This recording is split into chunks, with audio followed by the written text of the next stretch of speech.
கிறிஸ்துவின் சபையார் வழங்கும் கிறிஸ்துவின் வசனம் நிகழ்ச்சியை கேட்க உங்கள் யாவரையும் அன்புடன் அழைக்கிறோம்.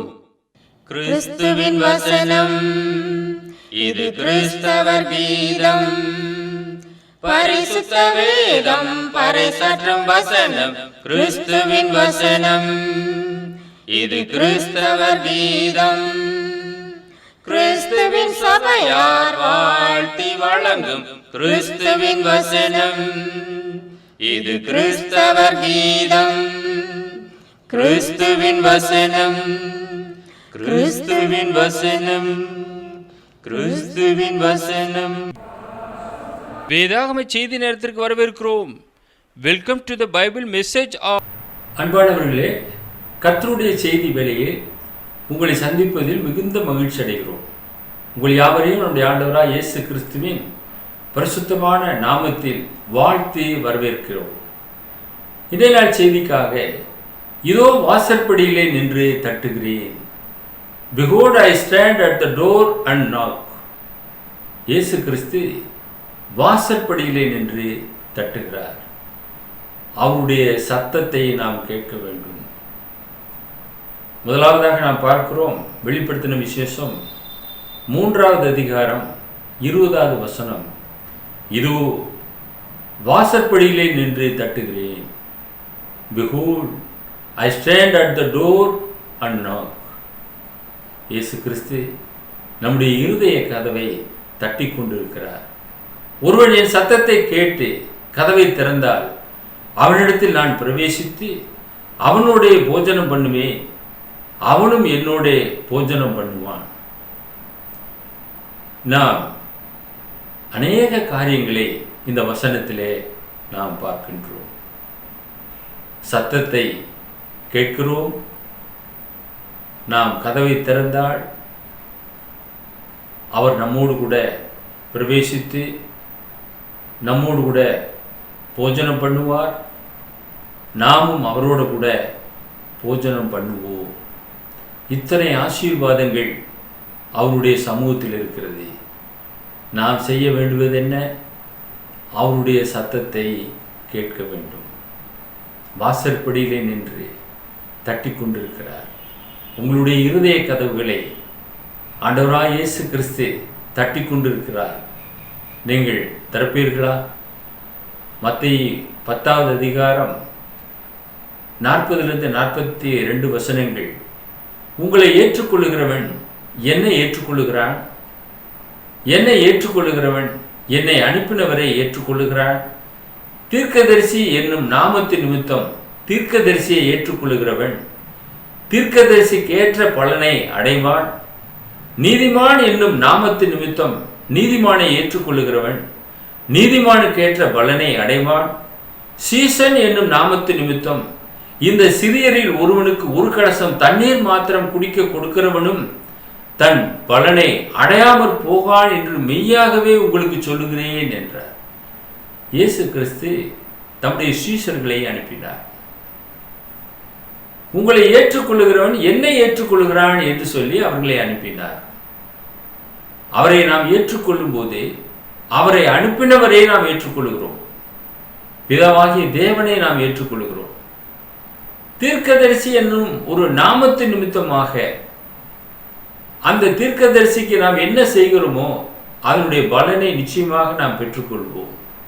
ஒரு கலசம் தண்ணீர் கொடுத்தா கூட அதனுடைய பலன் நிச்சயமாக உண்டு. உங்களுடைய இல்லங்களுக்கு கர்த்தருடைய பிள்ளைகள் வந்து கொண்டிருக்கிறார்கள். இயேசுவின் நாமத்தோடு வருகிறார்கள். கர்த்தருடைய பிள்ளைகளாக அங்கே கடந்து வருகிறார்கள். இருதய கதவை தட்டுகிறார் நம் ஆண்டவர் இயேசு கிறிஸ்து. அவருடைய சத்தம் கேட்டு நீங்கள் கதவை திறப்பீர்கள் என்றால் உங்களுடைய இல்லத்திலே ஆசீர்வாதம் கடந்து வரும். ஆண்டவராய் இயேசு கிறிஸ்துவனுடைய வார்த்தைகளுக்கு அந்நாட்களிலே செவி கொடுத்தார்கள். ஒருமுறை ஆண்டவராய் இயேசு கிறிஸ்து பஸ்காவை அனுசரிக்கத்தக்கதாக ஒரு இடம் தேவைப்பட்டது. அப்பொழுது சீஷர்கள் கேட்கிறார்கள், எங்கே பஸ்காவை ஆயத்தம் என்ன சித்தமாக இருக்கிறீர் ஆண்டவரே என்று கேட்டார்கள். அதற்கு இயேசு கிறிஸ்து அற்புதமான ஒரு காரியத்தை செய்தார். மார்க் எழுதின சுவிசேஷம் 14வது அதிகாரம் 12 முதல் 16 வசனங்களை நாம் பார்க்கும்போது, பஸ்காவை பலியிடும் நாளாகிய புளிப்பில்லாத அப்பம் சாப்பிடுகிற முதலாம் நாளிலே அவருடைய சீஷர்கள் அவரிடத்தில் வந்து, நீர் பஸ்காவை புசிப்பதற்கு நாங்கள் எங்கே போய் ஆயத்தம் பண்ண சித்தமாக இருக்கிறீர் என்று கேட்டார்கள். அவர் தம்முடைய சீஷரில் 2 பேரை நோக்கி, நீங்கள் நகரத்திற்குள்ளே போங்கள், அங்கே தண்ணீர் குடம் சுமந்து வருகிற ஒரு மனுஷன் உங்களுக்கு எதிர்ப்படுவான், அவன் பின்னே போங்கள். அவன் எந்த வீட்டிற்குள் பிரவேசிக்கிறானோ அந்த வீட்டு எஜமானை நீங்கள் நோக்கி, நான் என் சீஷரோடு கூட பஸ்காவை புசிக்கிறதற்கு தகுதியான இடம் எங்கே என்று போதகர் கேட்கிறார் என்று சொல்லுங்கள். அவன் கம்பளம் முதலானவைகள் விரித்து ஆயத்தமாக்கப்பட்டிருக்கிற விஸ்தாரமான மேல் வீட்டு அறையை உங்களுக்கு காண்பிப்பான். அங்கே நமக்காக ஆயத்தம் பண்ணுங்கள் என்று சொல்லி அனுப்பினார். அப்படியே அவருடைய சீஷர் புறப்பட்டு நகரத்தில் போய் தங்களுக்கு அவர் சொன்னபடியே கண்டு பஸ்காவை ஆயத்தம் பண்ணினார்கள். நாங்கள் ஒரு முறை சென்னைக்கு ஊழியத்திற்கு கடந்து செல்லும்போது, இங்கே ஒரு நிரந்தரமாக ஒருவர் இல்லத்தை எங்களுக்கு கொடுக்க வேண்டும், அங்கே சபையாக கூடி வர வேண்டும், அங்கே பல கூட்டங்களை நடத்த வேண்டும் என்று தேவ சமூகத்திலே ஜெபித்துவிட்டு கடந்து சென்றோம். வானொலி செய்தியை கேட்ட சகோதரர் தாமஸ் ஐயா அவர்கள் எங்களை ஏற்றுக்கொண்டு சாவியை கையிலே கொடுத்து, அங்கே வீடு இருக்கிறதை ஆயத்தமாக அந்த வீட்டிலே போய் நீங்கள் வாரந்தோறும் சபை நடத்துங்கள், தேவைப்படும் போதெல்லாம் கூட்டங்களை நடத்துங்கள் என்று சொல்லி அந்த சாவி கொத்தை அப்படியே கையிலே கொடுத்தார். எங்களுக்கு மிகுந்த ஆச்சரியமாக இருந்தது. முன்ன பின்ன அந்த இடத்தை நாங்கள் பார்க்கவில்லை. தேவன் அவருடைய இருதய கதவை தட்டியிருந்தார். அவர் அதற்கு செவி கொடுத்து இந்த ஊழியத்திற்கு தன்னை முழுவதுமாக அர்ப்பணம் செய்தார். அன்பான சகோதரனே, சகோதரியே, கர்த்தருடைய சத்தம் கேட்கக்கூடியவர்கள் நிச்சயமாக தங்களுடைய இருதய கதவை திறந்து கொடுப்பார்கள்.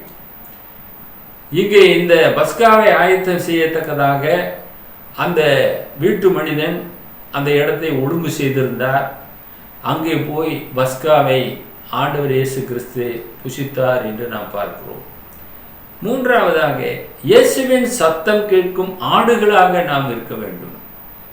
என் சத்தத்தை கேட்டு என்று அவர் சொல்லுகிறார்.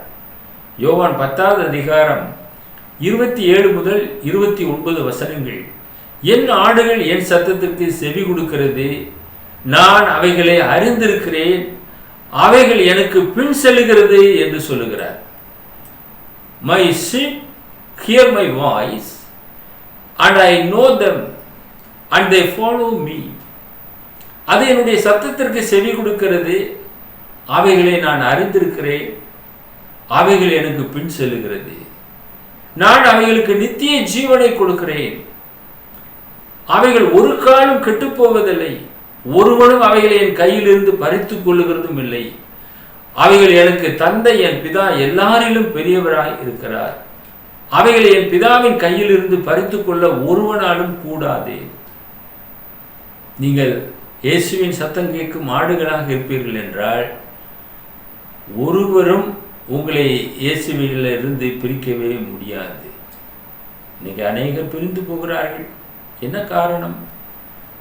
அவர்கள் சாத்தானுடைய வார்த்தைக்கு செவி கொடுத்தார்கள், எனவே பின்னிட்டு போய்விட்டார்கள்.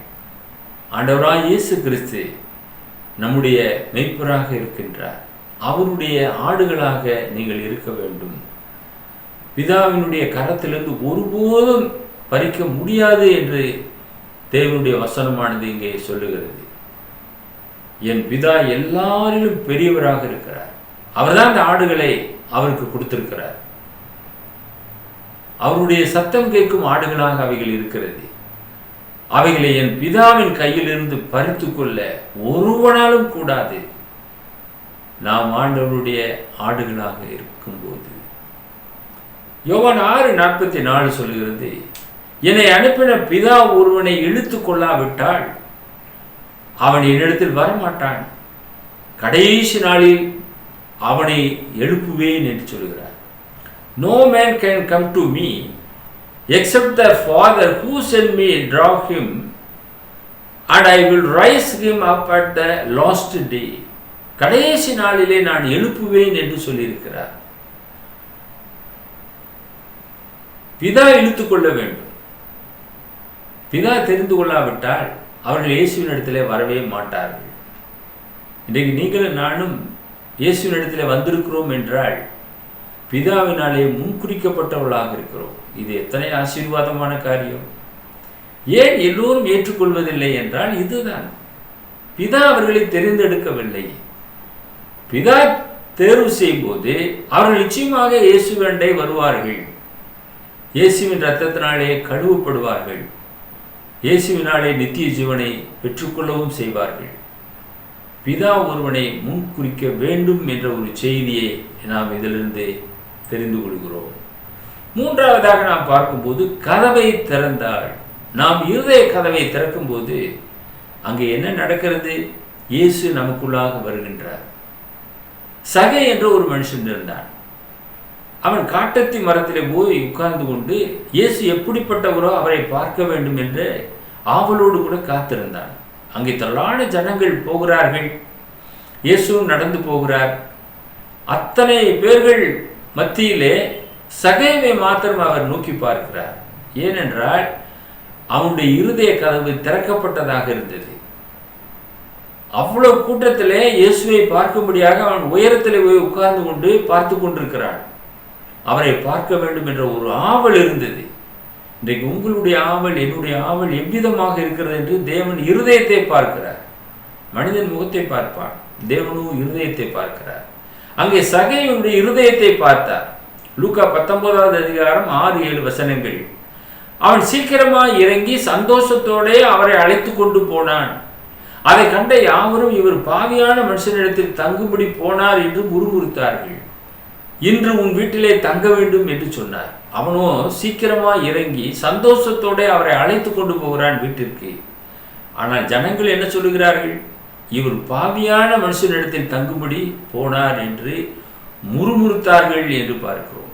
நான்காவதாக சகையனுடைய வீட்டிற்கு இயேசு கிறிஸ்து கடந்து சென்றார். லூக்கா 19வது அதிகாரம் 9-10 வசனங்கள். இயேசு அவனை நோக்கி, இன்றைக்கு இந்த வீட்டுக்கு ரட்சிப்பு வந்தது, இவனும் ஆபிரகாமுக்கு குமாரனாய் இருக்கிறானே. Today salvation has come to his house because he also a son of Abraham. இவனும் ஆபிரகாமுக்கு குமாரனாக இருக்கின்றான்.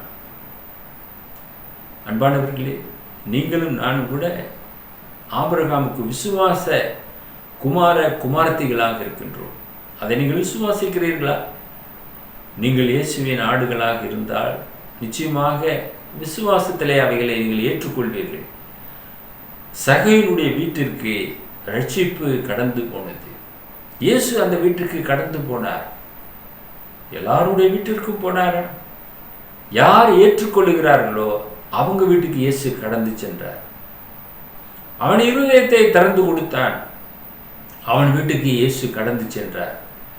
உடனே இயேசு சொல்லுகிறார், இன்றைக்கு இந்த வீட்டுக்கு ரட்சிப்பு வந்தது, ஆபிரகாமுக்கு இவனும் குமாரனாக இருக்கின்றான் என்று சொல்கிறார். எழுந்து போனதை தேடவும் ரட்சிக்கவுமே மனுஷகுமாரன் வந்திருக்கிறார் என்றார். இழந்து போனதை தேட ஆண்டவராய் இயேசு கிறிஸ்து வந்தார் என்று பார்க்கிறோம். நீங்களும் நானும் இழந்து போனவர்களாக இருப்போம் என்றால் நம்மை ரட்சிக்கும்படியாக இயேசு கிறிஸ்து வந்திருக்கிறார். அவரை நீங்கள் ஏற்றுக்கொள்ளுங்கள். ஐந்தாவதாக நாம் பார்க்கும்போது அவனோட கூட போஜனம் பண்ணுவேன் என்று சொல்லியிருக்கிறார். யோவான் 12வது அதிகாரம் முதல் 2 வசனங்கள்.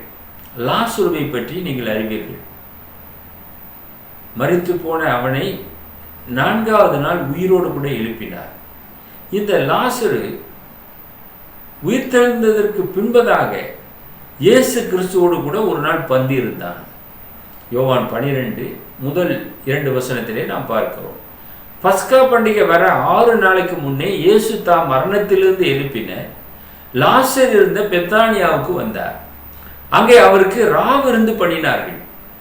மார்த்தாள் பணிவிடை செய்தாள். லாசருவும் அவருடனே கூட பந்திருந்தவர்களில் ஒருவனாக இருந்தான். பெத்தானியாவிலே அங்கே இயேசு கிறிஸ்துவுக்கு ஒரு ராவிருந்து பண்ணினார்கள். அங்கே லாசருவும் இருந்தான். மார்த்தாள் பணிவிடை செய்து கொண்டிருக்கிறார். அவரோடு கூட போஜனம் பண்ணக்கூடிய ஒரு ஆசீர்வாதம் லாசருவுக்கு கிடைத்தது. நீங்களும் நானும் அவரோடு கூட போஜனம் பண்ண வேண்டும் என்றால் அவருடைய சத்தம் கேட்க வேண்டும். அவர் இருதயத்தை தட்டி கொண்டிருக்கிறார். அந்த சத்தம் கேட்டு நீங்கள் கதவை திறந்தால் உங்களிடத்தில் அவர் பிரவேசிப்பார். ஆண்டவரே நம் வீட்டிலே வந்து போஜனம் பண்ணினால் நமக்கு எத்தனை ஆசீர்வாதம். ஒருவேளை இந்த உலகத்தில் இருக்கிறதான முதன்மையானவர்கள் உங்கள் வீட்டுக்கு வருகிறார்கள் என்றால் உங்களுக்கு எவ்வளவு சந்தோஷமாக இருக்கும். அவர் வருகிறாரா என் வீட்டிற்கு என்று சொல்லுவீர்கள்.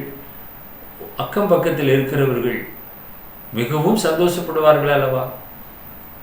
உன்னதமானவர், வானத்தையும் பூமியும் உண்டு பண்ணினவர், உங்களையும் என்னை சிருஷ்டித்தவர் உங்கள் வாசற்படியிலே நின்று தட்டி கொண்டிருக்கிறார். அவருடைய சத்தத்தை கேட்டு கதவை திறந்தார் அவர் உங்களிடத்தில் பிரவேசிப்பார். உங்களோடு கூட போஜனம் பண்ணுவேன் என்று சொல்லியிருக்கிறார். அங்கு லாசரோடு கூட போஜனம் பண்ணினார் என்று நாம் பார்க்கிறோம். ஆறாவதாக நாம் பார்க்கும்போது அவனும் அவரோட கூட போஜனம் பண்ணுவான், நாமும் அவரோடு கூட போஜனம் பண்ணுவோம். அவரும் நம்மோடு கூட போஜனம் பண்ணுவார், நாமும் அவரோடு கூட போஜனம் பண்ணுவோம். இது எத்தனை ஆசீர்வாதமான காரியம் என்பதை எண்ணி பாருங்கள். உயிர்த்தெழுந்த பின்பதாக இயேசு சீஷர்களோடு கூட போஜனம் பண்ணினார். யோவான் 21வது அதிகாரம் 12-13 வசனங்கள். இயேசு அவர்களை நோக்கி வாருங்கள், போஜனம் பண்ணுங்கள் என்றார். அவரை கர்த்தர் என்று சீஷர்கள் அறிந்தபடியினால் அவர்களில் ஒருவனும் நீர் யார் என்று கேட்க துணியவில்லை. அப்பொழுது இயேசு வந்து அப்பத்தையும் மீனையும் எடுத்து அவர்களுக்கு கொடுத்தார்.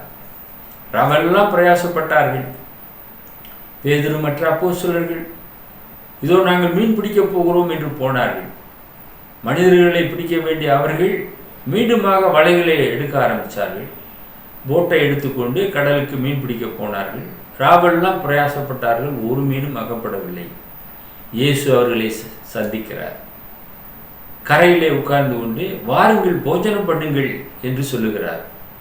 சீஷர்கள் அறிந்து கொண்டார்கள், நீர் யார் என்று கேட்க ஒருவனும் துணியவில்லை.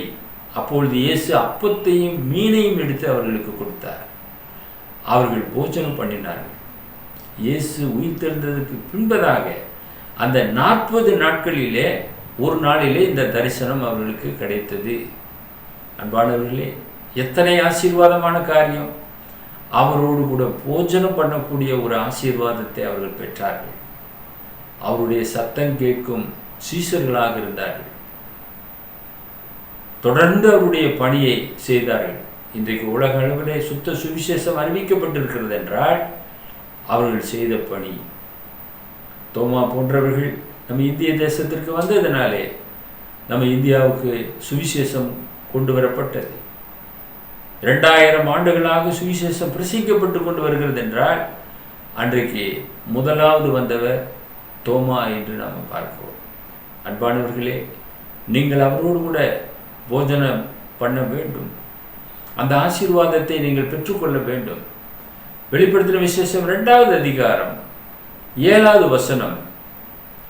ஆவியானவர் சபைகளுக்கு சொல்லுகிறதை காது உள்ளவன் கேட்க கடவன். ஜெயம் கொள்ளுகிறவன் எவனோ அவனுக்கு தேவனுடைய பரதேசின் மத்தியில் இருக்கிற ஜீவ விருட்சத்தின் கனியை புசிக்க கொடுப்பேன் என்று எழுதி. இந்த ஜீவ விருட்சத்தினுடைய கனியை புசிக்க கொடுப்பார்.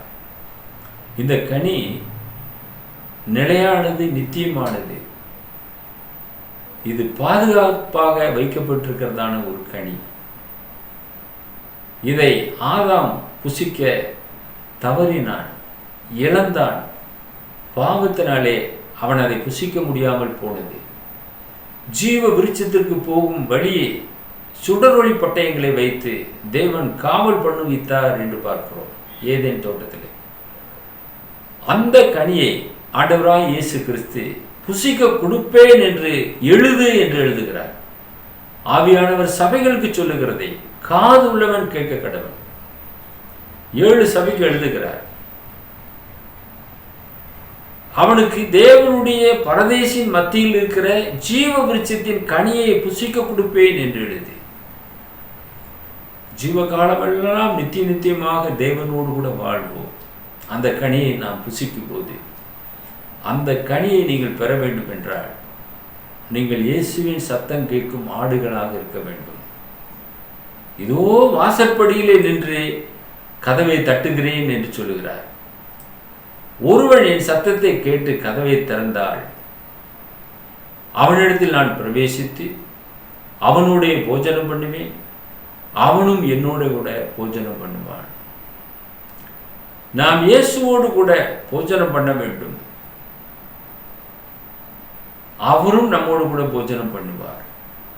நாம் அவருடைய சத்தத்தை கேட்க வேண்டும், அவருடைய சத்தம் கேட்கும் ஆடுகளாக இருக்க வேண்டும். அவருடைய ஆடுகள் அவருடைய சத்தத்திற்கு செவி கொடுக்கிறது. ஏனென்றால் அந்த ஆடுகளை அவர் விலை கொடுத்து வாங்கியிருக்கிறார் என்று பார்க்கிறோம். அவருக்கு சொந்தமானவைகள் ஆடுகள். இன்றைக்கு அவருக்கு சொந்தமல்லாத ஆடுகள் நிறைய இருக்கிறது. அது பிதாவினாலே முன்குறிக்கப்படாத ஆடுகளாக இருக்கிறது. நீங்கள் அவருடைய ஆடுகளாக இருப்பீர்கள் என்றால் அவருடைய சத்தம் கேட்க வேண்டும். கர்த்தருடைய நாமத்தை நீங்கள் பற்றி கொள்ள வேண்டும். அவருடைய சத்தத்திலே அநேக நன்மைகள் இருக்கிறது. சகையு அவரை பார்க்க வாஞ்சையாக இருந்தான். அவனுடைய வீட்டிற்கு இயேசு கிறிஸ்து கடந்து சென்றார். இந்த வீட்டுக்கு ரட்சிப்பு வந்தது என்று சொன்னார். எல்லோரும் பாவியான வீட்டிற்கு இயேசு கடந்து செல்கிறார் என்று சொன்னார்கள். இயேசு கிறிஸ்து இந்த உலகத்திற்கு வந்ததனுடைய நோக்கம் பாவிகளை ரட்சிக்க கிறிஸ்து இயேசு உலகத்திலே வந்தார். அதுதான் இயேசு கிறிஸ்து வந்தார். நீங்கள் நானும் பாவிகளாக இருக்கிறோம். நமக்குள்ளே பாவம் இல்லை என்போமானால் நம்மை நாமே வஞ்சிக்கிறவர்களாக இருப்போம். நம்மை காக்கும்படியாக இயேசு கிறிஸ்து வந்தார். நித்தியத்திலே நம்மை கொண்டு போய் சேர்க்கும்படியாக இயேசு கிறிஸ்து வந்தார். எனவே அவருடைய சத்தத்திற்கு செவி கொடுங்கள். உங்களுடைய இருதய கதவை திறந்து கொடுங்கள்.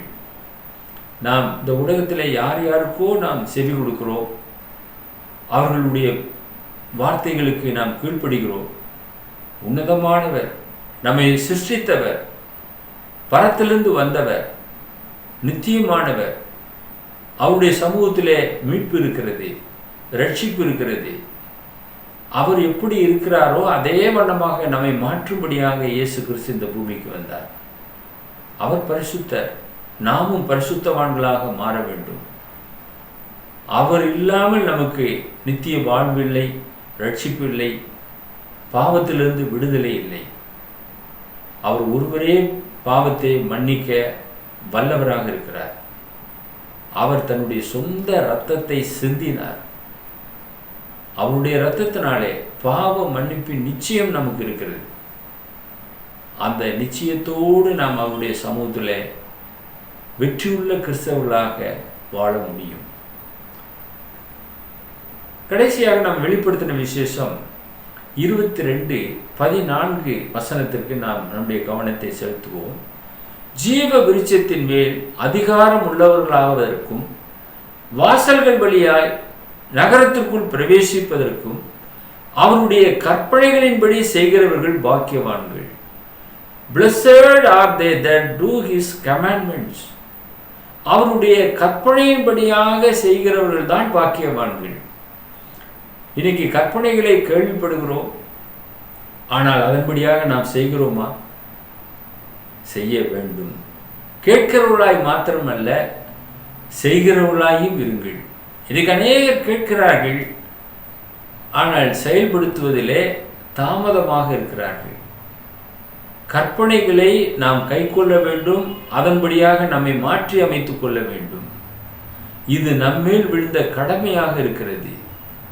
ஜீவ விருட்சத்தின் மேல் அதிகாரம் உள்ளவர்கள் ஆவதற்கும் வாசல்கள் வழியாய் நகரத்திற்குள் பிரவேசிப்பதற்கும் அவருடைய கற்பனையின்படி செய்கிறவர்கள் தான் பாக்கியவான்கள். அந்த பரிசுத்த நகரத்துக்குள் பிரவேசிப்பதற்கு நாம் என்ன செய்ய வேண்டும்? கற்பனைகளின்படியாக நடக்க வேண்டும். அவர்கள்தான் அதில் பிரவேசிப்பார்கள்.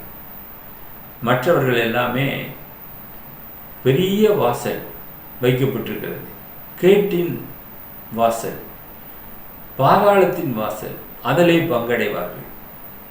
ஜீவனுக்கு போகக்கூடிய வாசல் வழி இடுக்கமாக இருக்கிறது, நெருக்கமாக இருக்கிறது. அதன் வழியாக செல்லுகிறவர்கள் குறைவானவர்கள் தான். ஆனால் பாதாளத்தின் வாசல் விரிவான வாசலாக இருக்கிறது, பெரிய வழியாக இருக்கிறது. அதன் வழியாக போகிறவர்கள் அநேகர். நீங்கள் எந்த வழியை தேர்வு செய்ய போகிறீர்கள்? இயேசு கிறிஸ்து சொல்லியிருக்கிறார், நானே வழியும் சத்தியமும் ஜீவனுமாயிருக்கிறேன், என்னாலே அல்லாமல் ஒருவனும் பிதாவினிடத்திலே வரான் என்று இயேசு சொல்கிறார். அவர் மூலமாக நாம் நித்திய ஜீவனை நாம் பெறப்போகிறோம். ஜீவ விருட்சத்தின் கனி கொடுப்பேன் என்று அவர் வாக்குத்தத்தம் செய்திருக்கிறார். நித்திய ஜீவனை கொடுப்பேன் என்பதே அவர் செய்த வாக்குத்தத்தம். அந்த வாக்குத்தத்த ஆசீர்வாதங்களை பற்றி கொண்டு நீங்கள் வெற்றி உள்ள கிறிஸ்தவர்களாக இந்த உலகத்திலே ஜீவனம் பண்ண வேண்டும். அவருடைய சத்தம் கேட்கும் ஆடுகளாக இருக்க வேண்டும். இதோ வாசற்படியிலே நின்று தட்டுகிறேன் என்று சொல்லுகிறார். உங்களுடைய இருதய கதவை ஆண்டவராய் இயேசு கிறிஸ்து தட்டி கொண்டிருக்கிறார். ஒவ்வொரு நாளும் உங்களுடைய இருதய கதவை தட்டி கொண்டிருக்கிறார். அவருடைய சத்தம் கேட்கும் ஆடுகளாக நீங்கள் மாறுங்கள். அவருடைய சமூகத்திலே உங்களை முழுவதுமாக ஒப்புக்கொடுங்கள். அவருடைய சமூகத்தில் தான் நாம் நித்தியமான ஆசீர்வாதத்தை நாம் பெற்றுக்கொள்ள முடியும். உங்களையும் என்னையும் ரட்சிக்கும்படியாக இயேசு கிறிஸ்து இந்த பூமிக்கு கடந்து வந்தார். நானே நல்ல மேய்ப்பன், நல்ல மேய்ப்பன் ஆடுகளுக்காக தன் ஜீவனை கொடுக்கிறான் என்று இயேசு சொல்லி தன்னுடைய ஜீவனை நமக்காக கொடுத்திருக்கிறார். அவர் நல்ல மேய்ப்பராக இருந்தபடினாலே பிசாசுக்கு நாம் அடிமையானவர்களாக இருந்தோம். அந்த அடிமைத்தனத்திலிருந்து நம்மை மீட்டெடுத்திருக்கிறார். தம்முடைய சொந்த இரத்தத்தை சிந்தி மீட்டெடுத்திருக்கிறார். இப்பொழுது நாம் அவருடைய ஆடுகளாக இருக்கிறோம். அவருடைய சத்தம் கேட்கும் ஆடுகளாக இருக்கிறோம். அவரோடு கூட நாம் நித்திய ஜீவனை சுதந்திரித்துக் கொள்ள வேண்டும். அவருடைய வார்த்தைக்கு செவி கொடுங்கள். அவருடைய வசனத்திற்கு உங்களை ஒப்புக் கொடுங்கள். கர்த்தர் ஏற்படுத்தியிருக்கிறதான அந்த மெய்யான திருச்சபையிலே உங்களை அங்கமாக்கிக் கொள்ளுங்கள். அப்பொழுது உங்களுடைய ஆத்மா ரட்சிப்பை சுதந்திரித்துக் கொள்ளும். நித்தியத்திலே வாடாத ஜீவ கிரீடத்தை அவருடைய சமூகத்திலே பெற்றுக்கொள்வீர்கள். நித்திய ஆசீர்வாதத்தை இயேசுவின் மூலமாக பெற்றுக்கொள்வீர்கள். நித்தியமானவரோடு நித்தியமாக வாழக்கூடிய பாக்கியத்தையும் பெறுவீர்கள். அவருடைய கற்பனைகளின்படியாக செய்ய உங்களை முழுவதுமாக ஒப்புக்கொடுங்கள். உங்களுக்காக, உங்களுடைய குடும்ப ரட்சிப்பிற்காக நாங்கள் ஜெபம் பண்ணுகிறோம். எங்களை நேசித்து வழிநடத்துகிற பரலோகத்தின் பிதாவே, இந்த செய்தியை கேட்டுக்கொண்டிருக்கிறதான தொலைக்காட்சி நேயர்களுக்காக நாங்கள் ஜெபம் பண்ணுகிறோம். என் ஆடுகள் என் சத்தத்திற்கு செவி கொடுக்கிறது என்று இயேசு சொன்ன வார்த்தையை நாங்கள் தியானம் செய்தோம். நாங்கள் அவருடைய ஆடுகளாக இருந்து இருதய கதவை தட்டி கொண்டிருக்கிற அவருக்கு நாங்கள் செவி கொடுத்து எங்களை முற்றிலுமாக அவருடைய சமூகத்தில் ஒப்பு கொடுத்து உமக்கு ஏற்றவர்களாக இந்த உலகத்திலே ஜீவனம் பண்ணத்தக்கதாக இந்த செய்தியை கேட்டுக்கொண்டிருக்கிற அருமையான குடும்பத்தார்கள் குடும்பமாக தங்களை அர்ப்பணம் செய்து உம்முடைய வார்த்தையின்படியாக தங்களை பாதுகாத்து கொண்டு உம்முடைய சித்தத்துக்கு நேராக அவர்கள் வழிநடத்தப்படத்தக்கதாக பிதாவாகிய தேவன் அவர்களை கரம்பிடித்து வழிநடத்திட வேண்டுமாய் எங்கள் அன்பின் ஆண்டவர் இயேசு கிறிஸ்துவின் விலையேற பெற்ற நாமத்தில் இந்த ஜெபத்தை தாழ்மையோடு ஏறெடுக்கிறோம் எங்கள் பரலோகத்தின் பிதாவே, ஆமென். இயேசு சொல்கிறார், என் ஆடுகள் என் சத்தத்திற்கு செவி கொடுக்கிறது, நான் அவைகளை அறிந்திருக்கிறேன், அவைகள் எனக்கு பின் செல்கிறது.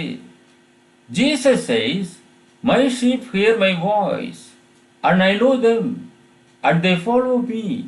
Amen. இந்த நிகழ்ச்சியில் உங்களை சந்திக்கும் வரை கர்த்தருடைய கிருபை நம் அனைவரோடும் கூட இன்றும் என்றும் சதா காலங்களிலும் இருப்பதாக.